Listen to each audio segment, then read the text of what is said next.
As I look back over my life, I realize that basically every good thing that has happened in my life, in my ministry, in our organization began with the right conversation. Today, I want to talk about 3 critical conversations that you need to be constantly having as a leader to make sure that your organization is moving forward. Well, hey, welcome to another Jabin Chavez Leadership Podcast. I pray that these are a blessing to you. We're dropping a new one every Wednesday and just trying to help you get bigger and better. I believe that as you grow, as you get healthier, as you get stronger, as your mind, your will, your emotions, your soul, your spirit, your body, as every part of you gets better, your organization will get better. Why? Because Genesis chapter 1 tells us that we are reproducing after our own kind. I don't get to reproduce what I want. I reproduce who I am. And so praying that this is a blessing to you. Today I want to talk about conversations that every leader needs to be having with their organization, with their team. 3 critical conversations to the health of your organization. And the first one is the direction conversation. Do we truly know where we are going? Where are you going? Where are you going as an organization? Where are you going as a leadership team? Where are you going as a church? Where are we going? You must know the direction of the organization. Now, I say direction because we're not creating a fantasy about ever arriving somewhere, but we are going in the direction of what is in our heart. Most organizations don't struggle from a lack of effort. A lot of times they struggle from a lack of alignment. And I would even say that if you feel a lack of effort from your team, a lot of times, now, it could be someone lazy, it could be someone toxic, but a lot of times it's actually because there's a lack of alignment, there's a lack of clarity. And so, is the vision clear? Is the mission clear? Is the direction clear? Does everybody know what the win is? Does everybody know where we're going? Does everybody know how to get there? So for us, City Light Church, we're building a house for the next generation. Building a house for the next generation. We are doing all things next gen and next in line. What that means for us is a super high value on children's ministry, youth ministry, young adult ministry, but it also is about the next generation of leaders. Who's coming up? Who do we need to release? Who do we need to empower? Who is ready to take that next step, or maybe isn't ready but has the potential and is the next person in line? Next. We're doing all of our ministry from that vision. Now, what that looks like practically for our staff is, here is the mission statement of our staff. So now the vision, build a house for the next generation. The mission statement of our staff is to equip and empower the serve team to do the work of the ministry. The job of the staff is not scheduling, though we have to schedule. It's not sending that email, though we have to send that email. It's not being on time and leaving on time, though we need to do all that. The mission of the staff is to equip and empower the serve team. Because see, our serve team is a church. Your serve team is a church within the church. It's really the real church. And in our case, our serve team is a mega church. So our goal as a staff, our mission as a staff, our vision as a staff isn't really to reach the thousands who are coming every weekend. It's really to equip and empower the serve team to do the work of the ministry. So that's success. Now, and I want you to ask that, does my team know what success looks like? Well, I just described what success is for us. If the serve team is equipped and empowered, and if the serve team is doing the work of the ministry, that's success. And our focus should be around that. Our energy should be around that. Are we intentionally doing that? And by the way, what are we intentionally not doing? Because it doesn't align with that. That's the direction conversation. Do we know where we're going? Leader, you got to define that.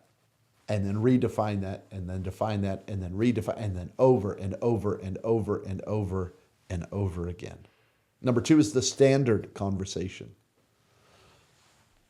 Are we doing a good job of protecting our culture? You are either protecting, defining, and enforcing culture, or you're avoiding the tension of it. And I just want to say, fight for a healthy culture. Fight for a healthy culture. A healthy culture can't fix all your problems, and not all of your problems go back to culture.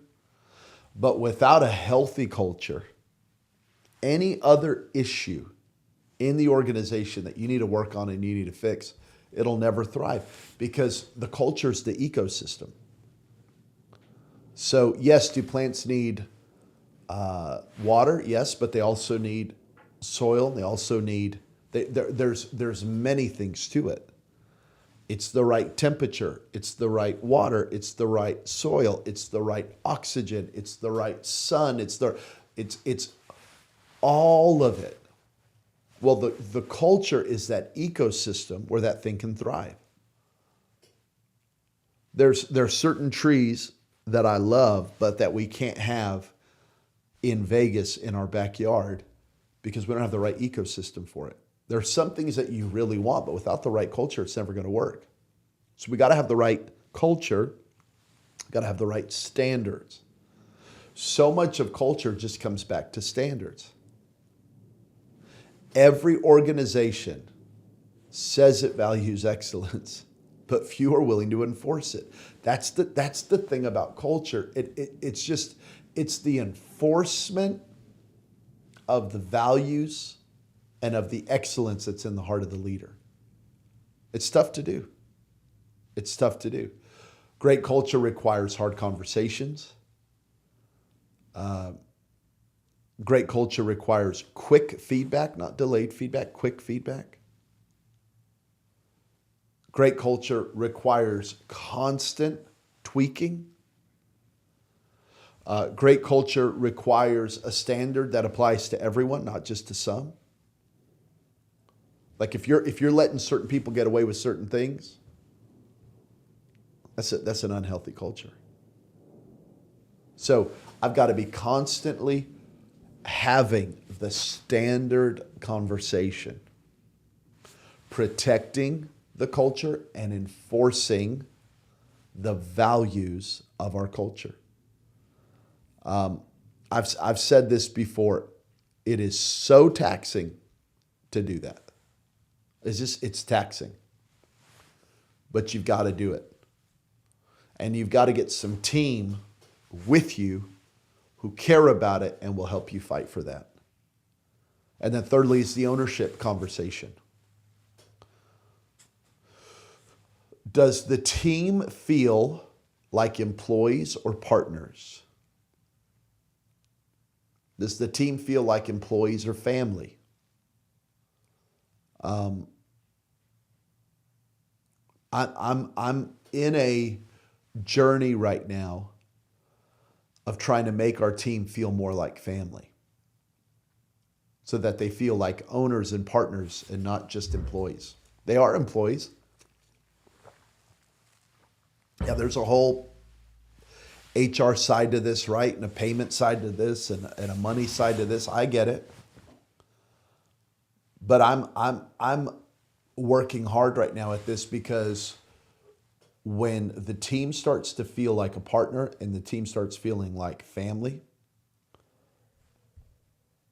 it's unstoppable it's impossible to stop. that organization. They become unstoppable. I was thinking about Costco and Sam's Club. I just read an article about the difference. Costco pays super well, give great benefits. There's a clear line of promotion. There's a clear line to make more money and to do more in the organization. And Costco is bringing in $275 billion a year. Sam's Club is big on part-time. Sam's Club doesn't guarantee hours. Sam's Club does not have a clear line of promotion. Sam's Club is terrible with benefits.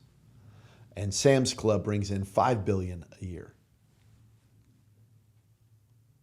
Employer or partner? Employee or family? Employer or team? Costco's crushing it. Now, obviously Sam's Club has Walmart and has that whole other side.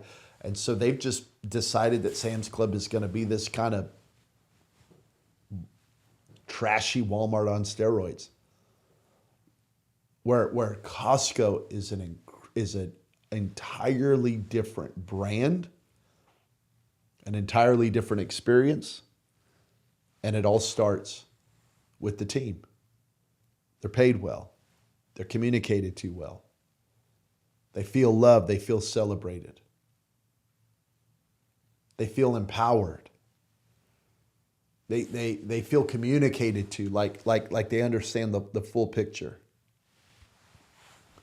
So ownership, what ownership does and what partnership does is it creates scale.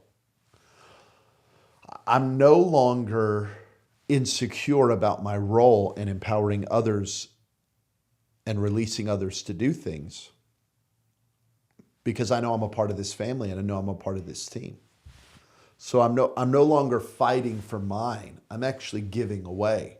And in giving away, I actually go higher in the organization. The more I empower, the higher I go in the organization. This is the power of the ownership conversation. So I just want to encourage leaders. What hard conversation do you need to have this week, whether it be staff-wide or with an individual team member, to level up your organization? I think for a lot of you, you are just a few hard conversations away from going to the next level. It's tough. It's not easy. But you cannot go where you want to go without these conversations. All right, I love you so much. Hey, if you're a senior pastor, mark it on your calendars. We're about to release all the information November 2nd and 3rd, November 2 and 3, Las Vegas, Nevada, City Light Church. We are having a senior pastors roundtable, and y'all, it's gonna be awesome. Can't wait, can't wait, can't wait. If you're a golfer, fly in on the 2nd, play golf with me, or fly in on the 1st, Sunday night the 1st. Play golf with me Monday the 2nd, and then the roundtable will start Monday night the 2nd, and then the 3rd we're going to go all day with incredible sessions. And then for many of you, I want you to stay because we're going to have a team night on November 3rd with an incredible guest speaker. But I want you to see our team night. I want you to see what we do as a church and as an organization with our volunteers. It'll be awesome. And I don't want you to miss that as well. So I love you guys. Make sure to like and subscribe and do all the things that would really help us. And leave a comment if you can. All of those things go a long way to help us get the word out. I love you. We'll see you next week.